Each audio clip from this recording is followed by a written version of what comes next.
আসসালামু আলাইকুম রহমতুল্লাহি ওয়া বারাকাতুহু। সম্মানিত দর্শক, বাংলাদেশের আলোচিত ইসলামী বক্তা জনাব মামুনুল হক, তাকে চেনেন না আমাদের এই বাংলাদেশে খুব কম লোক আছেন। প্রচুর সুনাম আছে, সুখ্যাতি আছে, পারিবারিক ঐতিহ্য আছে, আবার একই সঙ্গে দুর্নাম আছে, বদনাম আছে। আমরা সবাই ভালো-মন্দ মিলিয়ে মানুষ। কিন্তু তার দুটো চরিত্র রয়েছে। তিনি যখন মঞ্চে উঠেন, বক্তব্য দেন, বিশেষ করে বায়তুল মোকাররমের সামনে কিংবা কোনো ওয়াজের মাহফিলে তিনি খুব জোরে, জোরে কথা বলেন। ভীষণ রকম জোরে, জোরে কথা বলেন এবং তার সেই কথাবার্তা শুনলে আপনার কাছে মনে হবে এই মানুষটি একটি জিহাদি, জঙ্গি প্রকৃতির মানুষ। কিন্তু আপনি যদি কাছাকাছি তার সঙ্গে কথা বলেন, তার সঙ্গে যদি আপনার বন্ধুত্ব থাকে, এক টেবিলে বসে আপনারা খানাপিনা করেন, তাহলে তার নম্রতা, বিনয় এবং ভদ্রতা আপনি মুগ্ধ হবেন। তার সঙ্গে আমার কখনো পরিচয় হয়নি, কথা হয়নি। কিন্তু তার যারা কাছাকাছি তাদের অনেকের কাছে আমি এই কথাগুলো শুনেছি। দ্বিতীয় শুনেছি যে হাদিসের একজন মশহুর ব্যাখ্যাকারী, তারপর হাদিস বিশারদ যাকে বলা হয় শাইখুল হাদিস হিসেবে ছাত্রদের কাছে তার যে সুনাম এবং সুখ্যাতি, এটা বাংলাদেশে অল্প কয়েকজন হাতে গোনা আছে। এখন যেমন বাংলাদেশের যিনি ইমামুল যাকে বলে আজম, বায়তুল মোকাররমের যিনি এখন ইমাম হয়েছেন, তিনি এরকম অখ্যাত ছিলেন, কিন্তু ইসলামী অঙ্গনে তার যে প্রসিদ্ধি, তার যে সুনাম এবং সুখ্যাতি একজন আলেম হিসেবে, হাদিস বিশারদ হিসেবে, এটি বাংলাদেশে দ্বিতীয় এরকম সম্মানিত ব্যক্তি নেই। মামুনুল হকের সঙ্গে আর বায়তুল মোকাররমের খতিব সাহেবের মধ্যে ডিফারেন্স হলো যে বায়তুল মোকাররমের খতিব সাহেব অরাজনৈতিক ব্যক্তিত্ব, কিন্তু হাদিসের যে ইলম, সেই ইলমের দিক থেকে মামুনুল হককে আপনি কোনো অবস্থাতেই পেছনে ফেলতে পারবেন না। এগুলো এক। ২ নম্বর হলো যে ছাত্রদেরকে পড়ানো, টিচিং ক্যাপাবিলিটি। যেমন আমাদের আব্দুল্লাহ আবু সাইদ স্যার আছেন, খুব ভালো শিক্ষক। তারপরে আরও অনেক খুব নামকরা শিক্ষক যারা ক্লাসে যখন যান মন্ত্রমুগ্ধের মতো ছাত্রছাত্রীরা তাদের কথা শুনে এবং অন্যান্য ডিপার্টমেন্ট থেকেও চলে আসে। তো মামুনুল হক তার ছাত্রদের কাছে ঠিক ওইরকম জনপ্রিয়, এরকম আমি শুনেছি। এবং তার সাথে আরও একজন এরকম জনপ্রিয় আছেন, যেমন মুফতি হারুন এজাহার। বাইরে থেকে আপনি যতই বলেন না কেন, চট্টগ্রামে মুফতি হারুন এজাহার তিনিও অত্যন্ত মেধাবী এবং তার ছাত্রদের কাছে ভীষণ রকম জনপ্রিয়। তো এটা গেল ২ নম্বর, ছাত্রদের কাছে জনপ্রিয়। ৩ নম্বর হলো তিনি অর্থনৈতিকভাবে অন্য হুজুরদের মতো অসচ্ছল নন। তার বাবা যথেষ্ট ধনসম্পদ রেখে গেছেন তাদের জন্য। তারা এই সমাজের উচ্চবিত্ত শ্রেণী, তাদেরই মতো টাকা পয়সার মালিক। এরপরে হলো তাদের যে ব্লাড লাইন। তো তার বাবা আল্লামা আজিজুল হক, যাকে বাংলাদেশের প্রথম শাইখুল হাদিস বলা হয়। তো এই যে শাইখুল হাদিস, হাদিস গ্রন্থের যে প্রথম সংকলন, এটি তার বাবা করেছেন। এবং তিনি বাংলাদেশে যে কয়জন প্রবীণ রাজনীতিবিদ রয়েছেন যারা ইসলামিস্ট হওয়া সত্ত্বেও রাজনীতিতে এসেছেন, যেমন মাওলানা আব্দুর রশিদ তর্কবাগীশ, শাইখুল হাদিস আল্লামা আজিজুল হক মামুনুল হকের বাবা, তারপরে হাফিজি হুজুর সাহেব ছিলেন। তো ওনারা সবাই খুব এমিনেন্ট পলিটিশিয়ান ছিলেন। মাওলানা মহিউদ্দিন খান মাসিক মদিনার যে সম্পাদক, এদের যে প্রজ্ঞা, মেধা, মাওলানা মহিউদ্দিন খান, আপনি তাদের সঙ্গে না মিশলে বুঝতে পারবেন না যে মেধা কাকে বলে। আমরা হয়তো সলিমুল্লাহ খানের সেই মুখস্থ বিদ্যা দেখে বা তার কথা শুনে আমরা মুগ্ধ হয়ে যাই। আব্দুল্লাহ আবু সাইদকে আমরা মনে করি যে অনেক পণ্ডিত ব্যক্তি, কিন্তু মাওলানা মহিউদ্দিন খান সাহেবদের মতো মানুষ, তারপরে বায়তুল মোকাররমের যে খতিব ছিলেন উবায়দুল্লাহ সাহেব, খতিব উবায়দুল্লাহ সাহেব, এদের মতো মানুষ, তারপরে প্রয়াত সাংবাদিক অধ্যাপক আব্দুল গফুর, অধ্যাপক দেওয়ান মোহাম্মদ তাজরফ, অধ্যক্ষ দেওয়ান মোহাম্মদ তাজরফ, প্রিন্সিপাল আবুল কাশেম, এই সমস্ত মানুষকে বলা হতো ইসলামিক দার্শনিক, ইসলামিস্ট এবং ইসলামিক দার্শনিক। অনেকটা সেই প্রাচীন জমানাতে আপনি যদি সক্রেটিস, অ্যারিস্টটলদের কায়দায় আমাদের যেখানে জাবির ইবনে হায়ান, তারপরে ইবনে কাসির, তারপর সেই ইবনে সিনা, আল রাজি এই প্রমুখ ইসলামিক স্কলারদের তৈরি হয়েছিল। ঠিক এই আমাদের এই বাংলাদেশে 60-এর দশকে 50-এর দশকে অনেক ইসলামিক স্কলার ছিলেন। কাজী আব্দুল ওয়াদুদ নামে একজন ইসলামিক স্কলার ছিলেন। তার লেখাগুলো না পড়লে বুঝতে পারবে না যে এই বাংলাদেশে এমন রত্ন ছিল। এই যে বদরুদ্দীন ওমর নাস্তিক ছিলেন, তার বাবা আবুল হাশিম যে কত বড় পণ্ডিত ছিলেন। এখনকার যারা বড় বড় ইসলামী বক্তা রয়েছেন, আবুল হাশিমের মানে কদমের কাছে, পায়ের কাছে বসে ইসলাম শিক্ষা গ্রহণ করতে পারলে তারা নিজেদেরকে ধন্য মনে করতেন। এরকম ইসলামিক স্কলার ছিলেন। তো এগুলো একটা ব্লাড লাইন থাকে। পরিবার হলো শিক্ষার সবচেয়ে একটা বড় বিষয়। একটা লোক পরিবার থেকে যদি না শিখে দুনিয়ার কোনো বিশ্ববিদ্যালয় তাকে শেখাতে পারে না। সেই অর্থে আল্লামা আজিজুল হক সাহেবের যে ছেলে মামুনুল হক, তার যে শিক্ষা, সেই শিক্ষা নিয়ে উচ্চাশা যারা পোষণ করবেন না বা তাকে তার শিক্ষা দীক্ষার ক্ষেত্রে যারা হেয় মনে করবেন, এরা মূলত মূর্খ প্রকৃতির মানুষ। আল্লাহ তাদেরকে হেদায়েত দান করুন। একবারে সর্বশেষ যেটা হলো, রাজনীতির ময়দানে তিনি যথেষ্ট ত্যাগ স্বীকার করেছেন, জেল খেটেছেন, জুলুম অত্যাচার সহ্য করেছেন। আওয়ামী লীগের সঙ্গে একটা সময় তার সম্পর্ক ভালো ছিল, একটা সময় সম্পর্ক খারাপ হয়ে যায়। সেই সম্পর্ক খারাপ হওয়ার কারণে তার চরিত্রে আওয়ামী লীগ যে কালিমা লেপন করার চেষ্টা করেছে, এটি করে আল্লাহর গজব নাজিল হয়ে গেছে। অনেক আলেম ওলামা, আপনি ওই একজন যাকে বলা হয় শিশু হুজুর, মানে নেত্রকোনা বাড়ি, তাকে ধরে নিয়ে তার সাথে মেয়েদের ছবি তুললো। তারপর এই যে মামুনুল হকের বিবাহিত স্ত্রী, তার স্ত্রীকে নিয়ে কী একটা কলঙ্ক তৈরি করলো, স্ত্রীকে দিয়ে মামলা করালো তার বিরুদ্ধে। এই জিনিসগুলো আসলে আসমানের মালিক বেজার হয়ে যায়।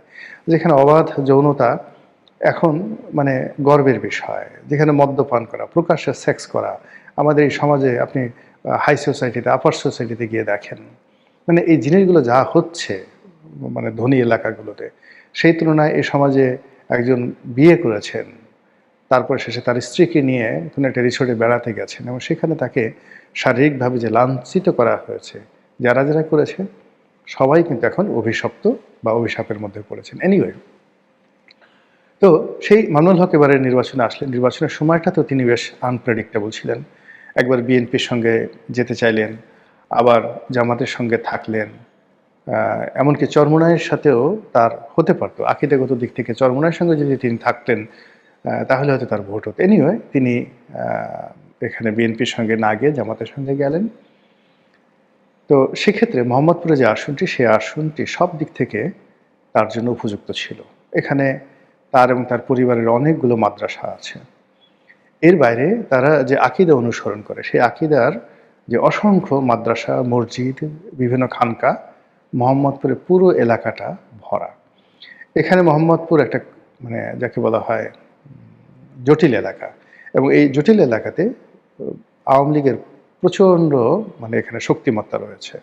এখানে আন্ডারওয়ার্ল্ডের অনেক কিছু হয়। তো এই সব জিনিসগুলো মামুনুল হক সাহেবের মুখস্থ। তো সেই অর্থে তিনি যখন নির্বাচনে দাঁড়ালেন এবং তার প্রতিপক্ষ যখন একেবারে নবীন একজন রাজনীতিক ববি হাজ্জাজ, তিনি আসলেন, তাও আবার তার নিজের দলকে বিলুপ্ত করে তিনি যখন বিএনপিতে আসলেন, তখন মামুনুল হক ধরে নিলেন যে এটা কোনো প্রতিযোগিতাই হবে না। এখানে হয়তো যাকে বলা ববি হাজ্জাজের জামানতও বাজেয়াপ্ত হতে পারে। এর কারণ হলো ওই আসনটি দীর্ঘদিন ধরে আব্দুল সালাম সাহেব, এখন যে দক্ষিণ সিটি কর্পোরেশনের প্রশাসক নিযুক্ত হয়েছেন, তো তাকে সেখানে মনোনয়ন দেওয়া হবে, এভাবে একটা সিদ্ধান্ত ছিল। তো সিদ্ধান্ত হওয়ার পরে পরবর্তীতে সালাম সাহেবকে অফ করে দিয়ে বিএনপি সিদ্ধান্ত দেয় যে ওখানে মামুনুল হক সাহেবকে মনোনয়ন দেওয়া হবে। কিন্তু রাজনৈতিক কারণে যখন মামুনুল হক সাহেবের সাথে বিএনপির হয় না, সেখানে ববি হাজ্জাজকে মনোনয়ন দেয়।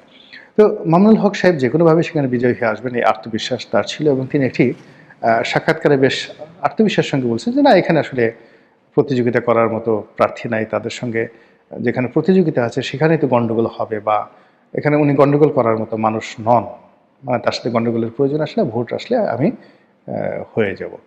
কিন্তু দেখা গেল যে আসলে তিনি হতে পারেননি।